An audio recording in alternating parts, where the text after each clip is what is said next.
नमस्कार, आप देख रहे हैं मुद्दा गर्म है। मैं हूं आपके साथ प्रीति रघुनंदन। आज की सबसे बड़ी खबर ये कि लेह में पीएम मोदी जवानों से मुलाकात कर उनका हौसला बढ़ाकर लौट रहे हैं। पीएम ने सेना के अफसरों से एलएसी के मौजूदा हालात का जायजा लिया है। नीमू पोस्ट पर मौजूद नॉर्दर्न आर्मी कमांडर ने उनको एलएसी पर होने वाली गतिविधियों की पूरी जानकारी दी है।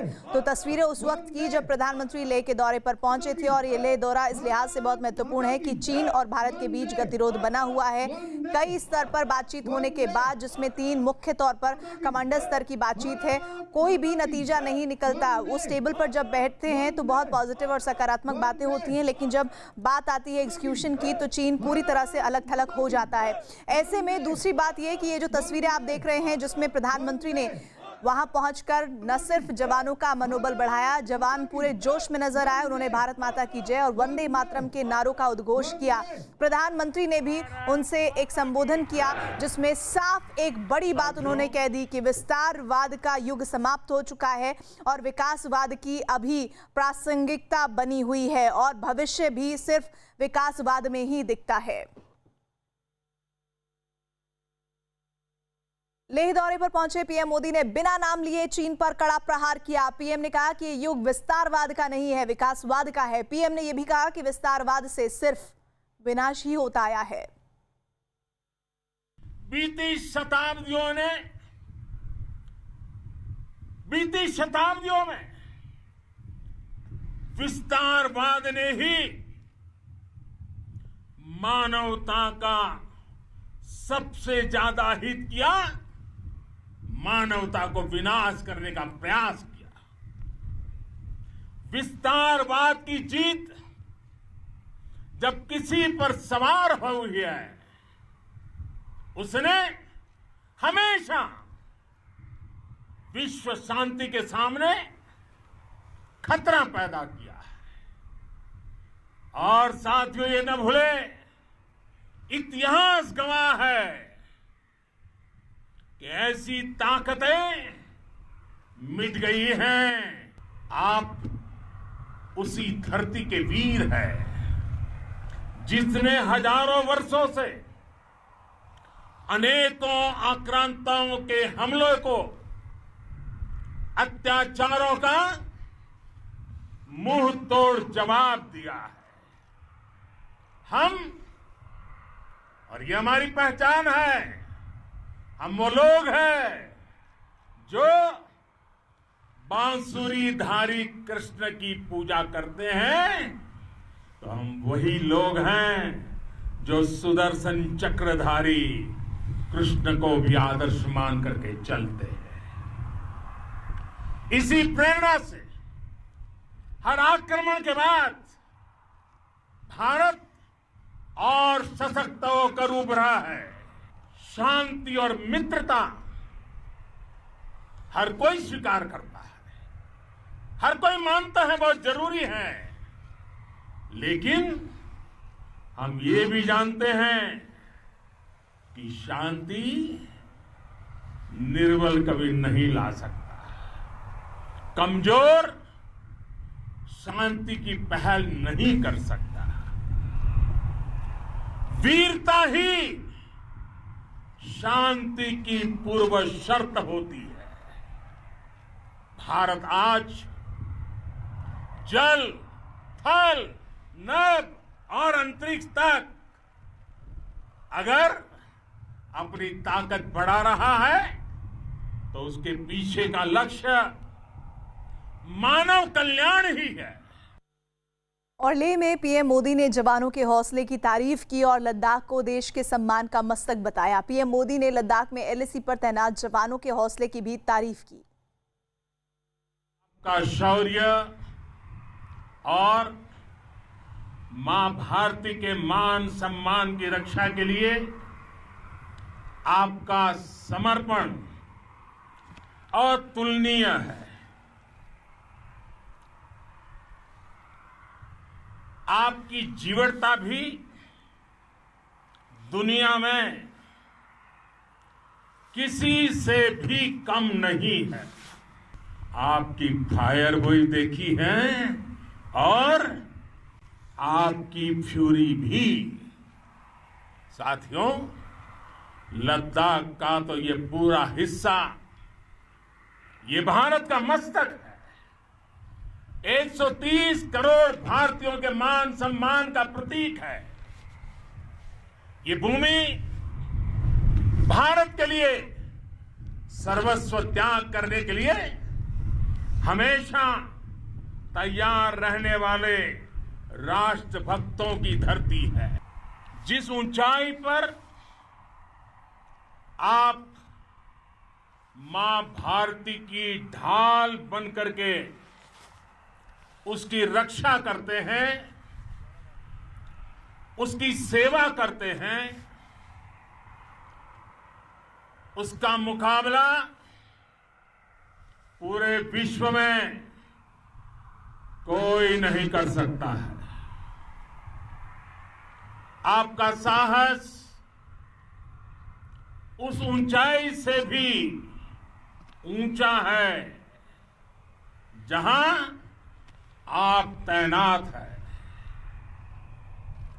आपका निश्चय उस घाटी से भी सख्त है जिसको रोज आप अपने कदमों से नापते हैं। तो प्रधानमंत्री ने जवानों को संबोधित किया, लेकिन संदेश सीधे सीधे बिना नाम लिए चीन को दिया। और इसी पर बात करने के लिए हमारे साथ खास मेहमानों के साथ साथ हमारे रिपोर्टर जुड़ रहे हैं, हमारे सहयोगी जुड़ रहे हैं। अरुण लगातार अपडेट्स दे रहे हैं लद्दाख से, साथ ही दिल्ली से तमाम जानकारियों पर निगाह बनाए हुए हैं संदीप बोल, और साथ ही रक्षा विशेषज्ञ हमारे साथ गुरमीत सिंह जी जुड़ गए हैं। थोड़ी देर में मुझे जानकारी मिल रही है कि हमारे साथ डिफेंस एक्सपर्ट जीजे सिंह भी जुड़ जाएंगे। मैं सबसे पहले अरुण आपका रुख करना चाहूंगी। प्रधानमंत्री ने बहुत सारी बातें कही, लेकिन सिलसिलेवार तरीके से बात करते हुए उनकी वो जो एक पहली बात थी जो बहुत बड़ा संदेश है चीन को, वो ये उन्होंने कहा कि हम बांसुरी वाले कृष्ण की पूजा करते हैं, लेकिन हम सुदर्शन चक्रधारी को अपना आदर्श मानते हैं। ये संकेत साफ है कि मौके के हिसाब से, हालात के हिसाब से भारत किसी भी तरह का निर्णय लेने के लिए सक्षम है, तैयार है।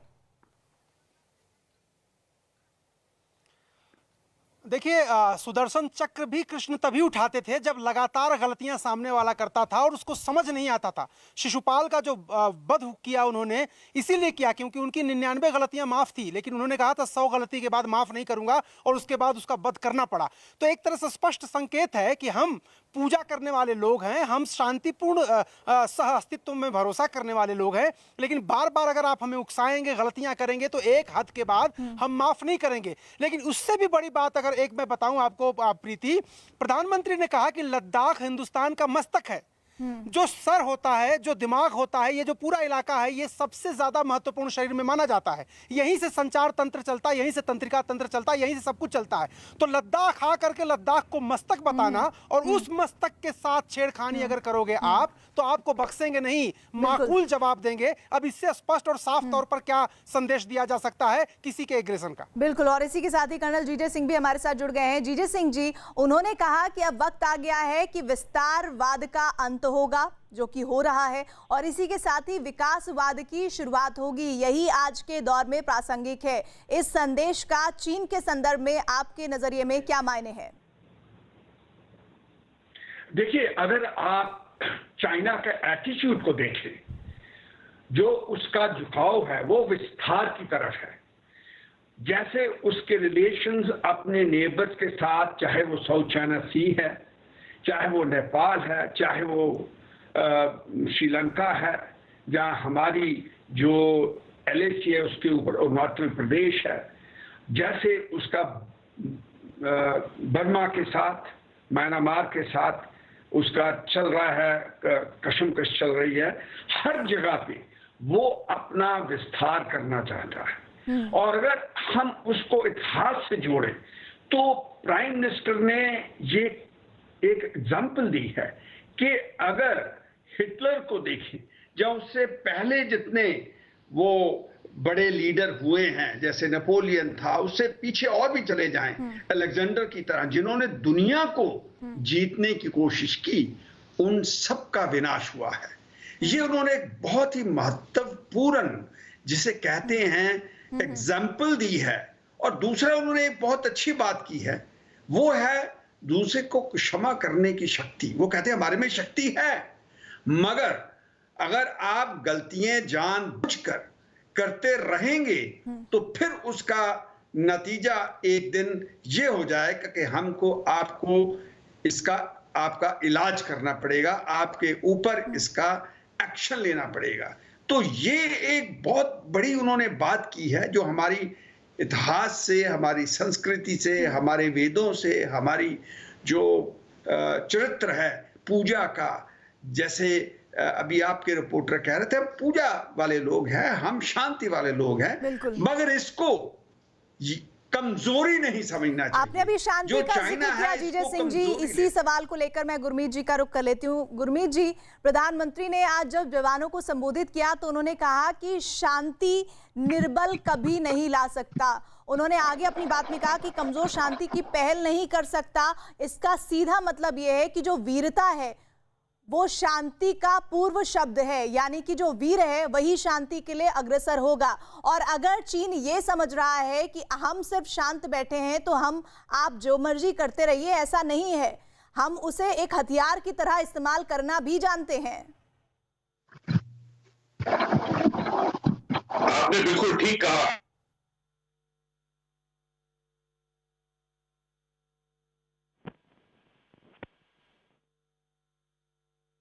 चलिए, लग रहा है गुरमीत सिंह जी तक आवाज नहीं पहुंच पा रही है। गुरमीत जी, अगर आपकी आवाज का जो एक परिचय दिया है, बिल्कुल सुनाई दे रहा है आपको? बिल्कुल। मैं ये कह रहा था कि 15 जून की रात को जो हमारे 20 सैनिकों, उनका कमांडिंग ऑफिसर साहब ने पूरे भारत, पूरे विश्व और जो पीएलए और चाइना को एक दृश्य दिखाया है, उसे ये बिल्कुल क्लियर है कि जो भारत का साहस, शौर्य और बलिदान है वो अलग किस्म का है। जब आप में स्ट्रेंथ होगी तभी उसमें से पीस निकलेगी। देखिए, आज का दिन एक बहुत महत्वपूर्ण दिन है कि पूरे राष्ट्र के जो हमारे जो सरकार के मुखिया हैं, प्रधानमंत्री जी हैं, वो डायरेक्टली जवानों के पास वहां पर गए, 11,000 फीट उस जगह के अंदर में गए, और जहां पर इन 20 वीर योद्धाओं ने अपने प्राण की आहुति दी थी, वहां गए। प्रधानमंत्री जी हॉल ऑफ फेम में गए, मेमोरियल में गए, हॉस्पिटल में गए जहां पर हमारे इंजर्ड सोल्जर्स हैं, उनकी पीठ को थपथपाया। देखिए, ये होती है लीडरशिप और स्टेटमैनशिप। और सबसे बड़ी बात यह है कि आज का जो संकेत, संदेश, जो सिंबोलिज्म जाएगा वो बहुत बड़ा है। ये संदेश पूरे विश्व को भी गया है, ये संदेश चाइना और पीएलए को भी गया है। बिल्कुल। और देखिए, आप तुलना कीजिए। जी जी बिल्कुल। और मैं इसी बात को आगे बढ़ाते हुए संदीप बोल का रुख कर लेती हूँ। संदीप, ये जो आज मैसेज प्रधानमंत्री ने लेह में दिया है, ये सिर्फ और सिर्फ चीन के लिए नहीं बल्कि पूरे विश्व के लिए है। वो विश्व जो इस वक्त चीन के साथ चल रहे गतिरोध में भारत के साथ खड़ा हुआ है। लेकिन आप बताइए, दिल्ली में इस वक्त आप मौजूद हैं, एक बैठक महत्वपूर्ण होने वाली है, उस बैठक को लेकर क्या कुछ सोचा जा रहा है? क्योंकि आज प्रधानमंत्री ने एक बहुत बड़ी बात जवानों को संबोधित करते हुए कह दी है कि हम शांत हैं, इसका मतलब ये नहीं कि हम निर्बल हैं। देखिए, प्रधानमंत्री मोदी ने आज दिन का आधे से ज़्यादा हिस्सा जो है ऐसी जगह पे बिताया जो कि पिछले कई दिनों से जो है सुर्खियों में था, तनावग्रस्त था, और वहाँ पे लगातार मूवमेंट बढ़ रही थी। लगातार जो है सेना के जवान जो है कहीं ना कहीं जो डेवलपमेंट हो रहा था वहाँ पे, उन सब चीज़ों से जान रही थी। और अब जिस तरीके से प्रधानमंत्री खुद जाके उन्होंने संबोधन किया, वहाँ पे जवानों से बात की, ऑफिसर से ब्रीफिंग ली, उसके बाद एक कहीं ना कहीं पहले से ही उनके दिमाग में ये बात का ज़रूर रहा है कि जब वहाँ से आऊँगा तो उसके बाद एक बैठक ज़रूर होगी। तो उसी के मद्देनज़र जो है बैठक जो है बुलाई गई है। हालांकि अभी तक बैठक का समय नहीं बताया गया है कि कितने बजे बैठक होनी है, लेकिन इस महत्वपूर्ण बैठक में रक्षा मंत्री होंगे, गृह मंत्री होंगे, विदेश मंत्री होंगे, एनएसए होंगे। तो जब बैठक होगी तो कोई ना कोई एक ऐसा ठोस रणनीति पर जो है कार्रवाई ज़रूर होगी। जैसे कि मैं आपको बता दूं कि विदेश मंत्री जो है लगातार हर उन बड़े देशों के जो प्रमुख है या उनके विदेश उनके समकक्ष जो है उनसे बात कर रहे हैं, क्योंकि आपको याद होगा कि जैसे पुलवामा के बाद इस बातचीत के क्या मायने हैं, मैं कर्नल जीजे सिंह से समझना चाहती हूँ। सर, ये बताइए कि हम तमाम देशों को मौजूदा स्थिति के बारे में बता रहे हैं, कभी चिट्ठी के जरिए, कभी फोन के जरिए, और साथ ही ज्यादातर मुल्क इस वक्त भारत के साथ खड़े हैं। तो चीन का ये कहना कि हमें कूटनीतिक स्तर पर और सेना के स्तर पर बातचीत करना चाहिए, ये प्रधानमंत्री के लेह दौरे के बाद की जो बातें आई हैं वो मैं आपको बता रही हूं। तो क्या आपको लगता है कि इस वक्त मौजूदा स्थिति में चीन बैकफुट पर है? हेलो, हाँ, I am on the air with news. GJ Singh ji, just 1 minute. Sir, बाकी देशों का समर्थन और चीन का इस तरह से कहना कि हम कूटनीतिक स्तर पर और सेना के स्तर पर बात करना चाहते हैं, क्या ये चीन का बैकफुट पर आना ही है?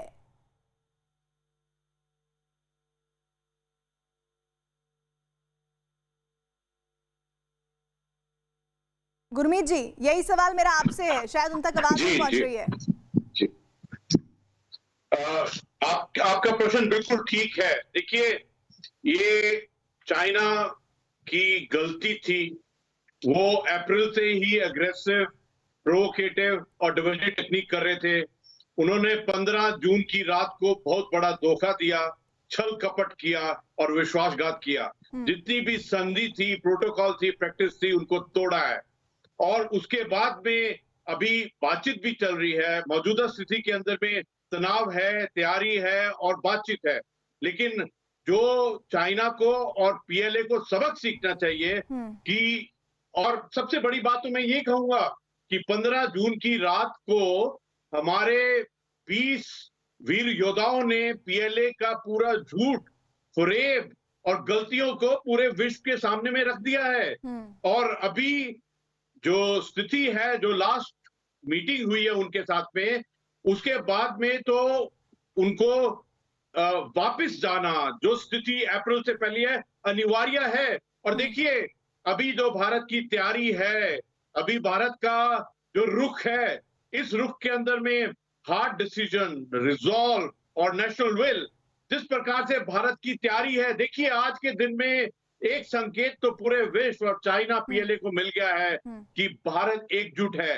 भारत का एक एक नागरिक जिस प्रकार से बाइकॉट में उठा है, हमारे सरकार ने जिस प्रकार बैन और बार लगाया है चाइना के ऊपर में, हमारे फौज ने जिस प्रकार बैन किया है उनको ऑन ग्राउंड, चाइना को तो सबक मिल गया है। और ये जो आज का प्रधानमंत्री जी का जो आज अपने जवानों को जाकर खुद मिले हैं और मुख्य तौर पर उन्होंने याद किया उस शहीदी को, और हमारे जवानों का जो मनोबल है उसमें 4 चांद लगाए हैं। बिल्कुल, और ये मनोबल हमेशा बढ़ा रहेगा, इस बात को पुख्ता किया गया है जब प्रधानमंत्री खुद ले पहुंच गए हैं। कर्नल जीजे सिंह जी, मेरा सवाल आपसे यही है सर, मौजूदा स्थिति में भारत को विश्व का जो समर्थन मिल रहा है, क्या आपको लगता है कि इस वजह से अब आने वाले जो बैठक होंगी, बातचीत होगी, उसमें कुछ नरम रुख चीन की तरफ से देखने को मिलेगा, जिसके संकेत प्रधानमंत्री के ले दौरे के बाद ही दिखने शुरू हो गए हैं? जी बिल्कुल, क्योंकि मेरा ये मानना है कि जितनी वो लैडर के ऊपर गया था, पहले उसने जितना अपने आप को शक्तिशाली बताकर हमारे ऊपर एक धोखे में बताने के लिए उसका जितना भी ऊपर वाला चरण था वहां पहुंच गया था, वो हमें हमेशा बात का रास्ता बता रहा था। मगर जब उसने ये रियलाइज किया चाइना ने कि ये ऐसी बातें करने से दाल गलेगी नहीं, क्योंकि उसने ये पहचान लिया कि हम उसको अच्छी तरह समझते हैं। क्योंकि हमारे प्राइम मिनिस्टर अगर शी जिनपिंग को देखें तो 18 बार मिल चुके हैं, उसको भी पूरी तरह पढ़ते हैं ये, और उनकी चाइना की जो दाव पेच है हम उसको पहचानते हैं। तो अभी जितने उसने दाव पेच थे मार लिए, अभी मेरे एस्टिमेट के अंदर वो नीचे कदम आना शुरू हो गया, वो लैडर से अभी नीचे उतरना शुरू हो गया, इस तरीके से कि उसको ऐसे ना लगे हमें कि हम उसकी बेइज्जती हो रही है। बड़े ही धीरज के साथ वो भी नीचे वाली डाउनवर्ड डायरेक्शन में आ गया, वो नरम पड़ा है, इसमें कोई शक नहीं। क्योंकि जब प्राइम मिनिस्टर किसी देश का ऐसे जवानों के पास बॉर्डर के ऊपर, और जो हम कहते हैं मिरर डिप्लॉयमेंट हो रखी है, जिसको मतलब कि जितनी वो शक्ति अपनी शो कर रहे हैं, उनके फौजी हैं, उनके टैंक हैं, उनकी तोपें हैं, हमारा भी मिरर इमेज इस तरफ हमने भी खड़ा कर दिया है, और हम पीछे नहीं हट रहे। हम हर तरह उनका डिप्लोमेटिकली, पॉलिटिकली, जिस तरीके से भी है, मिलिटरीली उसका जवाब दे रहे हैं। तो ये उनको एक मैसेज चला गया है। क्योंकि मुझे पूरी मतलब इस चीज का भरोसा है कि जब हमारे जनरल हरिंदर वहां पे गए, उन्होंने भी पूरी तरह उनको समझा दिया। उन्होंने एक बड़ा स्ट्रिक्ट मैसेज, स्ट्रॉन्ग मैसेज दिया होगा उनके जनरल को भी, देखिए अगर आप नहीं हटेंगे तो हमारे पास दूसरे रास्ते हैं। बिल्कुल, और उन रास्तों पर हम किसी भी वक्त विचार करने से गुरेज नहीं करेंगे। अरुण, इसमें मेरा आपसे सवाल ये कि भारत के प्रधानमंत्री का वहां जाना सामरिक तौर पर, राजनीतिक तौर पर, आर्थिक तौर पर, कूटनीतिक तौर पर, इन तमाम मापदंडों में ये टेक प्रधानमंत्री का कैसे आने वाले दिनों में चीन को और ज्यादा बैकफुट पर लाएगा, ऐसे वक्त में जब दूसरे देशों का समर्थन भी मिल रहा है भारत को? देखिए, अगर आप डिप्लोमेसी की बात करिए तो आप देखिए कि हिंदुस्तान ने सारे देशों को जो महत्वपूर्ण है उनको ब्रीफ करना शुरू कर दिया है कि सीमा पर हालात क्या हैं। जब प्रधानमंत्री सीमा पर जाते हैं तब कम से कम चीन सहित दुनिया के तमाम मुल्कों को इस गंभीरता का पता चलना चाहिए कि प्रधानमंत्री को सीमा पर जाना पड़ा। क्या प्रधानमंत्री वहां पर गए थे, उन्होंने सैनिकों से बात की, अपने कमांडरों से बात की, तो वो किस लिए गए थे ये किसी से छुपा नहीं है। चीन को भी समझना चाहिए कि भारत इतना गंभीर इस मुद्दे को लेकर के है कि चीन के सामने एक ही रास्ता बचा है, यानी अप्रैल या 5 मई से पहले की स्थिति। और जापान, ऑस्ट्रेलिया सहित अमेरिका सहित देशों का जो समर्थन हिंदुस्तान को मिला है, निश्चित रूप से चीन बैकफुट पर है। और चीन बैकफुट सिर्फ एक ही मोर्चे पर नहीं है। कुछ दिन पहले ही आपने देखा था कि कोरोना वायरस को लेकर के पूरी दुनिया चीन के खिलाफ है। अर्थव्यवस्था में चीन चाहता था कि इस जो पैंडेमिक आया है उसकी वजह से बाकी देशों की कंपनियों में निवेश करें, वो भी नहीं हो पा रहा है। और अब सीमा पर तनाव बढ़ा करके जो ध्यान भटकाना चाहता है वो भी नहीं हो रहा है। तो चीन चौतरफा घिर रहा है। और ऐसा पहले शायद के इस दौरे से कि भारत की संप्रभुता से कोई भी समझौता नहीं किया जाएगा और किसी भी तरह से चीन के कब्जे को नहीं माना जाएगा। एक एक इंच जो भूमि है उसका हिसाब किताब लिया जाएगा। हमारे दोनों खास मेहमान आप हमारे साथ जुड़े, शुक्रिया। आगे अपडेट के लिए अरुण आपका और संदीप आपका हम रुख करते रहेंगे। इधर कानपुर से बड़ी खबर, पुलिस की टीम पर हुए हमले के मामले में छापेमारी तेज हुई है। पुलिस ने हमले के मुख्य आरोपी विकास दुबे की तलाश में उसके लखनऊ के घर में छापा मारा है।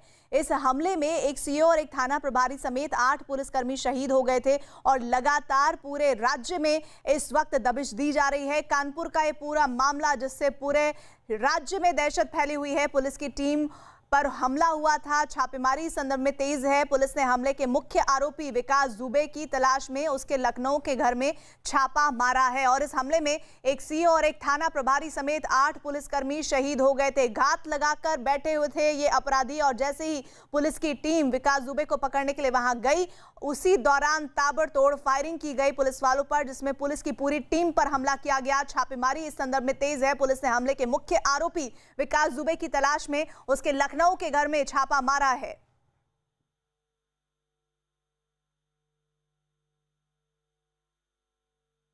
वारदात को अंजाम देने वाला विकास दुबे लखनऊ के इसी कृष्णानगर इलाके में रह रहा था। कृष्णानगर इलाके में इस वक्त लखनऊ की पुलिस पहुंच चुकी है। 2 सर्किल अफसर के साथ में 3 थानों की फोर्स यहां मौजूद है। घर बंद था, छत के रास्ते कुछ पुलिसकर्मी दाखिल हुए हैं।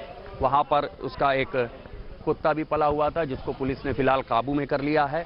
छत के रास्ते कुछ पुलिसकर्मी दाखिल हुए हैं। कुछ पुलिसकर्मी दरवाजा तोड़ने की कोशिश कर रहे हैं, प्रयास चल रहे हैं किसी तरह खुल जाए। अंदर से कोई जवाब नहीं मिला है तो पुलिस कोशिश कर रही है कि इसको खोला जाए या इसको फिर तोड़ा जाएगा।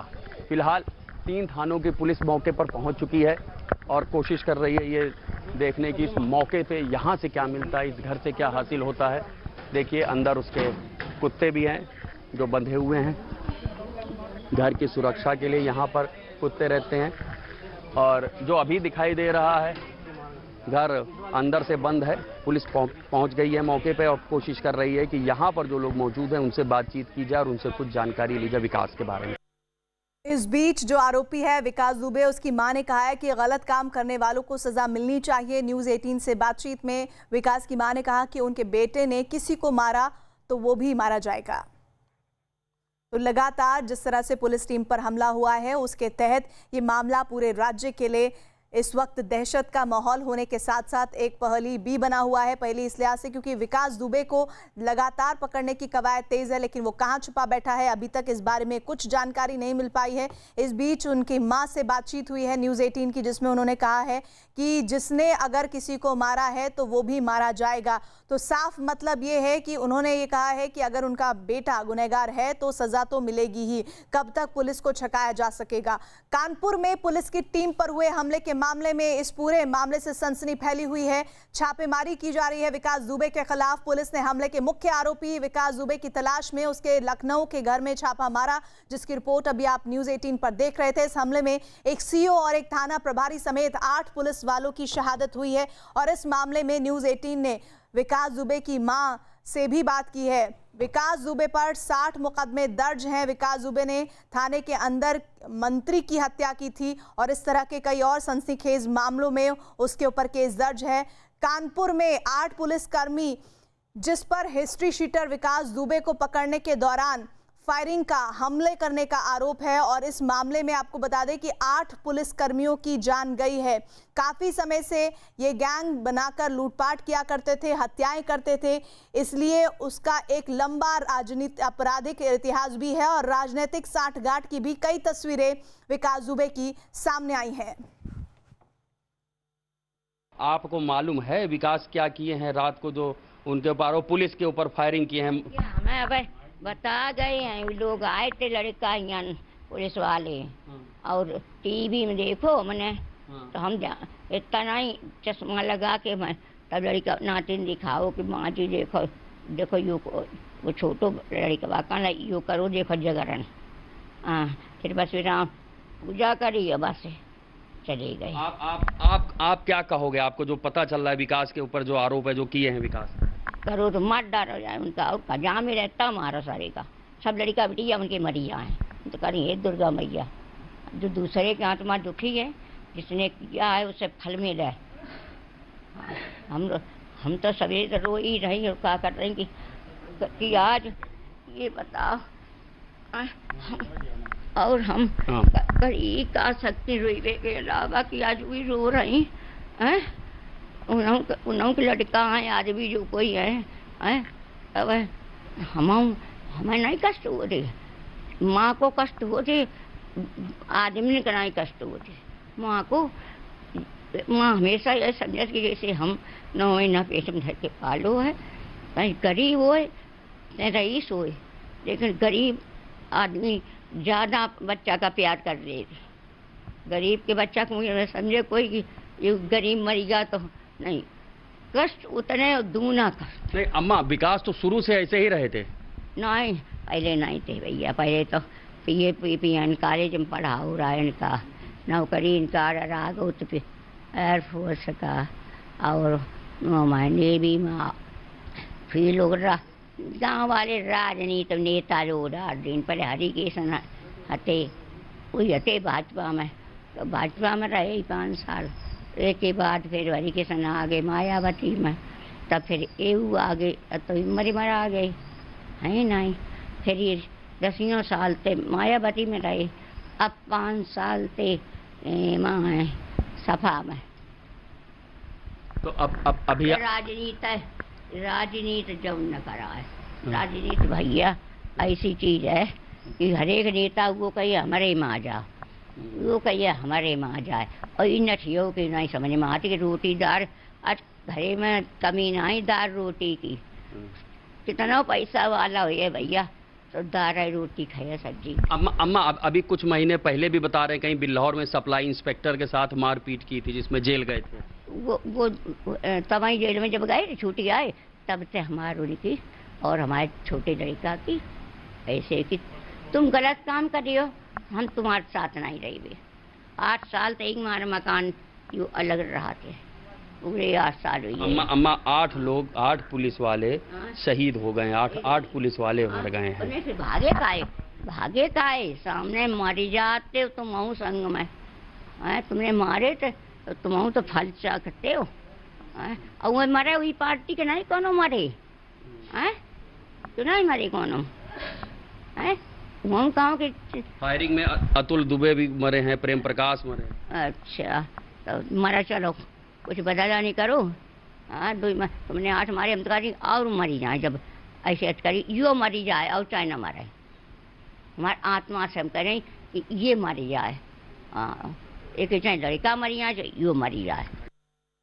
हिस्ट्री शीटर विकास दुबे की मां को आप सुन रहे थे और उनकी बातें अगर आप समझ पा रहे हो तो वो सीधे सीधे ये कह रही थी कि उनका 8 साल से कोई ताल्लुक नहीं है अपने बेटे के साथ और अगर उसने गलत किया है तो उसको उसकी सजा भुगतनी ही होगी। इधर उत्तर प्रदेश के कानपुर में पुलिसकर्मियों पर हुए हमले की जांच एसटीएफ को सौंप दी गई है। इस हमले में 8 पुलिसकर्मी शहीद हुए हैं। अब से कुछ देर बाद सीएम योगी आदित्यनाथ हमले में शहीद हुए पुलिसकर्मियों को श्रद्धांजलि देने कानपुर पहुंचेंगे। कानपुर के चौबेपुर में पुलिस की टीम विकास दुबे नाम के बदमाश को पकड़ने गई थी और इसी दौरान पुलिस टीम पर हमला हुआ जिसमें एक सीओ, एक थाना प्रभारी, 3 सब इंस्पेक्टर समेत 8 पुलिसकर्मी शहीद हुए हैं। यूपी के SDO, ADG law and order, Kanpur के आईजी समेत आला अधिकारी मौके पर पहुंच गए हैं। पुलिस ने जल्द ही हमले के मुख्य आरोपी विकास दुबे को गिरफ्तार करने का भरोसा दिया है। कानपुर में जिस जगह पुलिस की टीम पर हमला हुआ वहां आज हुई मुठभेड़ में पुलिस ने 2 बदमाशों को ढेर करने का दावा किया है, जिसके बाद से पुलिस से छीनी गई पिस्टल और पुलिस टीम पर हमले में इस्तेमाल राइफल बरामद की गई है। तो तस्वीरें आप देख रहे हैं, हम जैसा अभी जिक्र कर रहे थे कि पुलिस के आला अधिकारी पहुंचे, एडीजी लॉ एंड ऑर्डर और कानपुर के आईजी समेत आला अधिकारी मौके पर पहुंचे हैं। पुलिस ने जल्द ही हमले के मुख्य आरोपी विकास दुबे को गिरफ्तार करने का दावा किया है। कानपुर में जिस जगह पुलिस की टीम पर हमला हुआ वहां आज मुठभेड़ भी हुई है, जिसमें यह कहा जा रहा है कि पुलिस ने 2 बदमाशों को ढेर किया है। ये दावा किया जा रहा है जिनके पास से पुलिस ने छीनी गई पिस्टल और पुलिस टीम पर हमले में इस्तेमाल राइफल को बरामद कर लिया है। वहीं पुलिसकर्मियों की शहादत की जानकारी मिलने के बाद उनके परिवार में मातम पसरा हुआ है। तो कानपुर का चौबेपुर गांव जो इस वक्त दहशत का केंद्र बना हुआ है, वहां पर यूपी के एडीजी लॉ एंड ऑर्डर और कानपुर के आईजी समेत आला अधिकारी पहुंचे हैं और ये मौके पर पहुंचकर जानकारी उन्होंने दी है कि आज सुबह ही मुठभेड़ हुई है जिसमें 2 बदमाशों को मौत के घाट उतारा गया है और साथ ही उनके पास से पिस्टल भी पुलिस से छीनी हुई बरामद हुई है। साथ ही हमले में इस्तेमाल की गई राइफल को बरामद किया है। पूरा जो घटनाक्रम है वो हिस्ट्री शीटर विकास दुबे को पकड़ने गई पुलिस टीम पर हुए हमले के बाद सामने आया, जिसमें 8 पुलिसकर्मी शहीद हुए हैं। दुबे के बारे में कहा जाता है कि उसकी सभी राजनीतिक दलों में अच्छी पकड़ है। वो जिला पंचायत का सदस्य भी रह चुका है। कई पार्टियों के नेता पंचायत और स्थानीय निकायों के चुनाव में दुबे की मदद लेते रहे हैं। विकास दुबे बहुजन समाज पार्टी में भी रह चुका है। तो राजनीतिक साठगांठ और आपराधिक पृष्ठभूमि, ये जुगलबंदी दुबे की इस वक्त यहां से फरार होने की एक बड़ी वजह है। साथ ही 60 से ज्यादा मुकदमे भी इसके खिलाफ दर्ज है, जिसमें आपको यहां पर ये बता दें कि विकास दुबे सबसे पहले चर्चा में कब आया।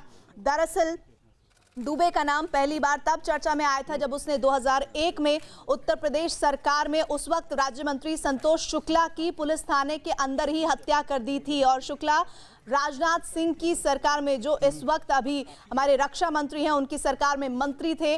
विकास दुबे पर 60 से ज्यादा आपराधिक मुकदमे दर्ज हैं। तो हम आपको लगातार जानकारी दे रहे हैं कि लगातार पुलिस के आला अधिकारी पहुंचे, डीजीपी के पहुंचने की तस्वीरें आपको हम दिखा रहे हैं और ये मौका, ये घटनाक्रम इतना ज्यादा चौंकाने वाला है कि पुलिस टीम पर ही घात लगाते हुए बैठे हुए अपराधियों ने इस तरह हमला किया है कि 8 पुलिसकर्मी शहीद हो गए हैं। और इनके मारे जाने पर सीधे सीधे कई सवाल उठते हैं कि आखिर पुलिस की टीम वहां पहुंची, इसकी जानकारी पहले से ही कैसे अपराधियों को मिल गई थी। पुलिस तो विकास दुबे को पकड़ने गई थी, तो कैसे पुलिस की ये जानकारी कि पुलिस टीम के साथ यहां चौबेपुर गांव पहुंच रही है, किसने इस बात की जानकारी वहां पर मौजूद अपराधियों को दी और इस तरह से फायरिंग की गई पुलिस के ऊपर। और पुलिस के ऊपर न सिर्फ फायरिंग की गई बल्कि घात लगाकर इंतजार किया जा रहा था पुलिस के जवानों का, पुलिस कर्मियों का, कि वो जैसे ही यहां पर पहुंचेंगे तो छतों से उन पर फायरिंग की गई है। और जानकारी ये आ रही है कि सीएम योगी आदित्यनाथ आज कानपुर पहुंचेंगे और ये इस वक्त अपडेट आ रहा है कि वो कानपुर पहुंच चुके हैं और थोड़ी देर में ही ये चौबेपुर गांव पहुंचेंगे जहां पर इस वारदात को अंजाम दिया गया है। तो बड़ी खबर, विकास दुबे आज सुबह जब सबने टीवी ओपन किया, खोला, तब पता चला कि आखिर एक हिस्ट्री शीटर की वजह से उसे पकड़ने गई टीम पर हमला किया गया है और 8 पुलिसकर्मियों को उनकी जान ले ली गई है। फिलहाल आला अधिकारी पुलिस के वहां पर पहुंचे हैं जो लगातार इस मामले की जानकारी ले रहे हैं। डीजीपी पहुंचे हैं एचसी अवस्थी और लगातार वहां पर बातचीत कर रहे हैं। हितेश चंद्र अवस्थी डीजीपी पहुंचे हैं और वो लगातार घटनाक्रम के बारे में जानकारी लेते हुए और ये समझते हुए कि आखिर वहां घटनाक्रम क्या रहा, कैसे वहां पर जो लोग थे वहां एकत्रित थे और वहां पर घात लगाकर इंतजार कर रहे थे। सीओ समेत 8 पुलिसकर्मी शहीद हुए हैं। सीएम योगी भी कानपुर पहुंच गए हैं, ये जानकारी न्यूज़ 18 इंडिया के पास आ रही है। साथ ही यूपी के कानपुर में 8 पुलिसकर्मी शहीद होने के बाद पूरे राज्य में दहशत है। आपने निरीक्षण किया यार, तो घटना हुई है, घटना 8 पुलिसकर्मी इसमें शहीद हुए हैं। हाँ, एक तो आपस में बात कम करिए तब आप सुन पाएंगे हमको जी। हाँ बताइए।